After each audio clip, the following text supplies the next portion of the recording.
यथोपचार करून ब्राह्मणांसही पूजावे. प्रथम दिवसापासून बसावया असावे एक स्थान, अतत्वार्थभाषणी धरावे मौन. कामध्ये नियम दीप असावे शोभायमान, देव ब्राह्मण वडिला वंदून, पूर्वोत्तर मुख करून वाचवी आरंभ करावा. नवसंख्या अध्याय प्रथम दिनी एकविशंती पर्यंत द्वितीय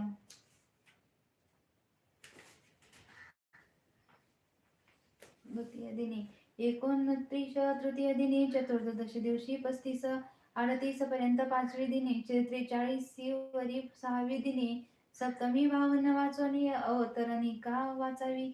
नित्यपाठ होता पूर्ण करावे. उत्तर गंगापूजन श्री गुरुते नमस्कार करून उपहार काही करावा. या प्रकारे करावे. सप्तदिन रात्री करावे भूमिशयन, सारांश शास्त्रधारे करून सुचिरभूत असावे.